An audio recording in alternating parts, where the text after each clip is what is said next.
à tous et bienvenue dans ce nouveau numéro de Paris c'est fou. Allez, c'est parti pour une demi-heure de tendance dans la capitale avec bien évidemment les journalistes les plus glamour du PAF. Anne et Audrey, de quoi allons-nous parler aujourd'hui? Aujourd'hui, je vous parle de la Fashion Week et notamment du défilé de Thierry Mugler avec une guest star. Vous allez voir de qui il s'agit dans quelques instants. Et moi, je vais vous parler d'un artiste qui s'appelle Rero, véritable révélation à suivre, fan de street art et des mots en général. Donc le meilleur de la Fashion Week, une expo urbaine et conceptuelle. Et bien moi les filles, je vous propose de rajouter une petite touche de 7e art à ce programme. Souvenez-vous, décembre 94, aéroport de Marseille, le GIGN mettait fin à la prise d'otage la plus marquante de l'histoire du terrorisme sur le sol français. 17 ans plus tard, le réalisateur Julien Leclerc vous replonge comme si vous y étiez dans cet événement sans précédent. L'assaut sort ce mercredi dans les salles avec Vincent Elbaz en super agent du GIGN. Votre cœur va s'accélérer pendant plus d'1h30. Âme sensible s'abstenir. Merci beaucoup les garçons d'être passés nous voir. Bonjour. Déjà, merci. je tiens à vous dire que j'ai adoré ce film, parce qu'on pourrait croire que c'est un film de garçons. Anne aussi est venue avec moi.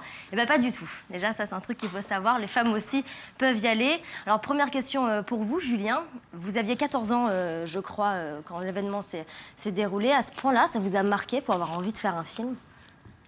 Ça m'a marqué, c'était un souvenir qui était ancré. Après, c'est la lecture il y a 3 ans d'un livre qui s'appelle L'Assaut, qui était écrit par un ancien membre du GIGN, qui est rentré dans l'avion. Roland Martins. Ouais, Roland Martins, ouais. Et quand j'ai compris et appris ce qui s'était passé pendant cette prise d'otage, c'est... Ah, c'est la lecture en fait de ce livre qui vous a et marqué. après surtout avoir rencontré tous les acteurs de l'événement, que ce soit les otages, les membres du GIGN, on se rend compte qu'il y a de quoi faire un film. Alors Colin Martin, c'est pas le personnage joué par Vincent, non? Non, d'accord. Non, je joue un personnage qui s'appelle Thierry. Inspiré de Thierry Prugnot.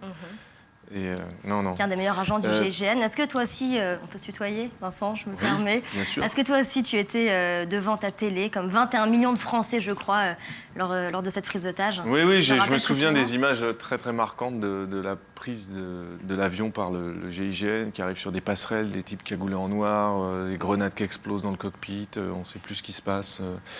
Le copilote là, qui saute, on le voit dans la bande-annonce, qui saute par-dessus par la fenêtre du cockpit et qui s'écrase sur le tarmac. Ouais, c'est des vraies images ailleurs. Hein. Oui. C'est des vraies images. Vous avez collaboré pendant tout le film avec les agents du GIGN. Ils vous ont ouvert leurs portes, parce que je crois que c'est quand même une grande famille, le GIGN, et c'est quelque chose, quoi. C'est très fermé. Hein. Ils collaborent rarement avec des personnes sur du cinéma ou même les journalistes. Ils ne l'avaient jamais fait. C'est important, c'est l'événement phare majeur pour eux. Il y a 21 millions de spectateurs en direct en France. Ça a fait la une de tous les journaux et les JT du monde entier.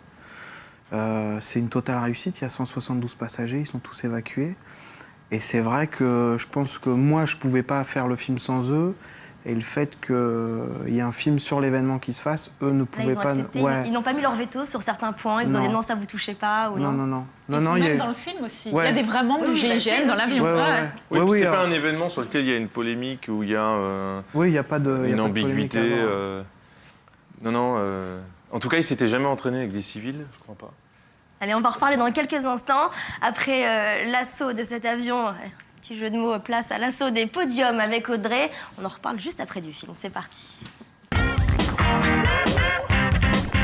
Alors Audrey, tu as parcouru le seul sprint qui se court en talons aiguilles. Évidemment, je ne quitte jamais le talon aiguille. Et oui, en pleine Fashion Week, je vous amène au défilé très attendu de Thierry Mugler. Ça faisait des années qu'il n'y avait pas eu de défilé. Ensuite, il y a eu un défilé homme. Et là, c'était le défilé femme par Nicolas Formichetti. C'est le nouveau directeur artistique de la marque depuis 1 an. Et vous allez le voir avec la participation exceptionnelle d'une star internationale. Regardez des images du défilé. Ça faisait super plaisir parce que ça me rappelait les défilés des années 90 avec Naomi, Karen Mulder, très sexy. Des filles qui s'éclataient sur le podium, elles s'amusaient vraiment. Et vous allez le voir, une star internationale était là, elle a fait 2 passages sur sa propre musique et elle a clôturé le défilé. La voici avec les 2 créateurs, est-ce que vous la reconnaissez? Elle est un peu grimée, quand même bien maquillée. Vous la reconnaissez? Lady Gaga. C'est Lady Gaga qui était là. Ça les passionne, je crois. Non, j'ai failli dire Nina Hagen. Voilà, c'est un petit peu ça. Un petit peu ça. Alors, est-ce qu'elle s'est bien débrouillée, Lady Gaga, sur le Oui, elle s'est super bien débrouillée. Elle défilait même mieux que certains mannequins, malgré ses talons de 30 cm, parce qu'il fallait la mettre au niveau des autres mannequins. Et donc, elle a défilé sur ses propres musiques. Vous allez pouvoir la regarder et écouter ses titres. Government Hooker, voilà, je ne traduirai pas, et Born This Way. What an action!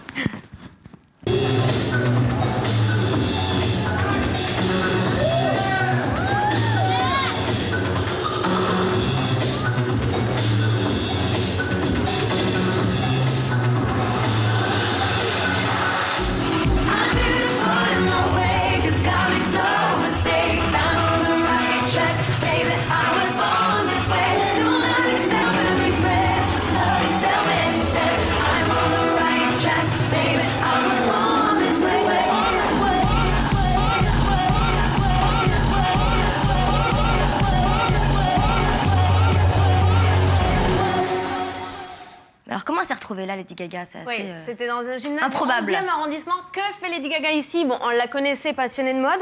Et en fait, Nicolas Formichetti, le nouveau directeur artistique de Mugler, n'est autre que son styliste personnel. Donc c'est pour ça qu'elle est venue défiler, on comprend mieux pourquoi. Relation. Et en fait, elle a rencontré Nicolas Formichetti via Jeremy Scott, un créateur que vous connaissez peut-être, que Lady Gaga apprécie particulièrement. Jeremy Scott nous explique cette rencontre. Je connais Nicolas depuis environ 16 ans. C'est d'ailleurs moi qui lui ai présenté Lady Gaga. Je savais qu'ils s'entendrait bien car j'ai travaillé avec elle. J'ai dessiné les costumes de paparazzi ainsi que quelques tenues pour sa tournée. Je les ai présentés lors d'un défilé à New York. Et avant qu'il la rencontre, j'ai dit à Nicolas, cette fille, pousse-la jusqu'à l'extrême et elle te suivra et elle l'adorera. Et c'est le cas, elle adore les looks extravagants. C'est pourquoi c'est la poupée parfaite pour lui. Alors si, c'est pour ses looks que les fans adorent Lady Voilà, Gaga. pour sa musique, mais aussi pour son look, pour ses looks extravagants. Et justement, on en a croisé des fans de Lady Gaga qui étaient juste devant le gymnase Japy, dans le 11e arrondissement, qui l'ont attendu toute la journée. Et donc, on leur a demandé quelle est votre tenue préférée de Lady Gaga. Écoutez. La tenue des Grammy, là, récemment, elle avait une espèce d'armature comme ça, on voyait bien avec la forme des seins, la forme des fesses. J'aime bien aussi sa tenue au Brie Awards. Brie Awards, c'était pas mal aussi. Avec sa tenue d'ange, comme elle dit, et ouais, c'était pas mal. Toutes les tenues qu'elle a portées du styliste Alexander McQueen. Toutes les tenues, toutes les chaussures, donc dans le clip Bad Romance, et enfin vraiment toutes ces tenues. Sa robe en bœuf. Ouais, grillée, ça doit être super bon. Sur elle, mon Dieu, avec son corps. Voilà, donc Lady Gaga confirme son statut d'icône de mode et je pense qu'elle va vraiment booster Thierry Mugler. Là. Le fait d'avoir défilé et le fait de porter les créations de Mugler, parce que c'est son styliste, Nicolas Formichetti. Je pensais que Mugler avait arrêté, moi, la mode. Oui, C'était mais que là, des parfums, ça revient justement et le fait d'avoir embauché un nouveau DA, ça rebooste la marque. Ok, grazie mille, Yeah. Audrey. En parlant de mode, de mannequin, tu n'as jamais été mannequin, je sais pas, pour une marque de parfum ou pour un défilé, J'ai Vincent? défilé pour Smalto il y a longtemps. Tu regardes un bon souvenir? Très T'accepterais si on te propose une marque de parfum et tout? Je te vois bien, moi, en noir et blanc. Ouais, genre, c'est vrai. Dior homme, quoi. Dior peut-être pas. Allure. Vu ce qui se passe en ce moment, mais bon. Oui, pourquoi pas. Pourquoi pas? Justement, en parlant de Dior, on ne peut pas passer à côté de cette polémique avec Galliano, qui est parti de la maison Dior à cause de ses propos antisémites. C'est déjà arrivé, ça, dans l'univers du cinéma, qu'à cause de propos calomnieux, un acteur se fasse blacklister. Vous avez déjà entendu pas entendu une histoire pareille? Non, j'ai pas entendu d'histoire pareille. Mel Gibson, qui est assez Mel mal Gibson, vu, il mais a bon, sorti des... continue à tourner, quoi. Ouais, non, En France, le non, y a problème, pas c'est ce pas de côté, savoir si Galliano ou Mel Gibson sont antisémites. Le problème, c'est qu'ils tiennent des propos antisémites. Donc, au fond, après, savoir ce qu'ils ont dans le crâne, c'est pas important après, mais l'antisémitisme, c'est pas une opinion, quoi. C'est un délit, donc voilà, ils l'antisémitisme, sont c'est condamnés. seulement par rapport à des propos calomnieux en général. Est-ce que ça peut aussi... Calomnieux? Oui, non, mais là, bon, d'autres propos, là, c'est inacceptable, si tu préfères. Mais est-ce que dans le cinéma aussi, c'est arrivé qu'un acteur, un réalisateur, est-ce que tu n'as déjà peut-être pas eu envie de travailler avec un tel ou un tel, plus pour sa personne et son... Il y a eu un pauvre con sur un tellement. tournage, moi ça m'est arrivé, je l'ai entendu une fois. ben voilà. Un pauvre con. Un mec qui a dit pauvre con. À qui? Je sais pas. Bon, allez, on va revenir au film. Écoutez, non, j'ai C'est pas plus intéressant. assisté à des Bon, allez, on va scènes revenir, choquantes sur un plateau de tournage où on va traitait revenir à mal les l'assaut. gens. C'est plus intéressant quand même. Ouais. Donc cette prise d'otage de 1994, je rappelle que le film sort mercredi dans les salles. Alors d'abord, Julien, pourquoi avoir choisi Vincent pour cet agent du GGN?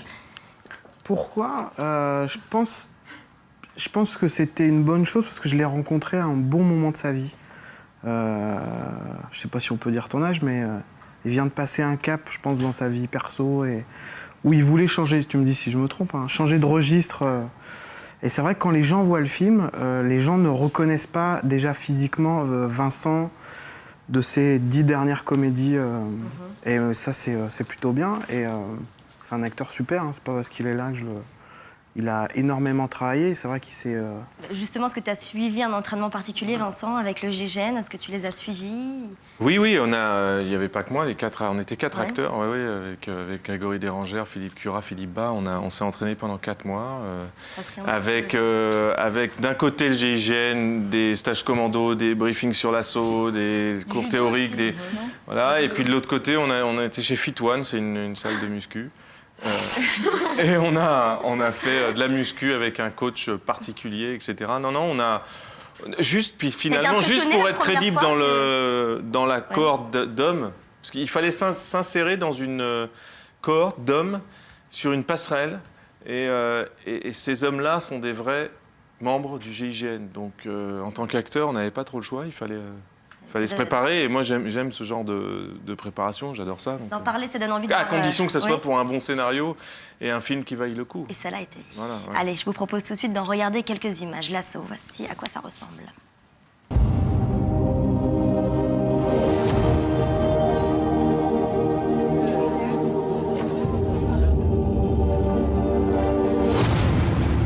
Police spéciale de la présidence. Nous faisons un contrôle des passeports.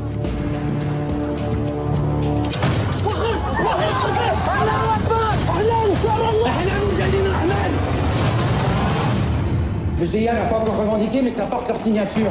La question est, quel est leur objectif? Vous alertez le GIGN.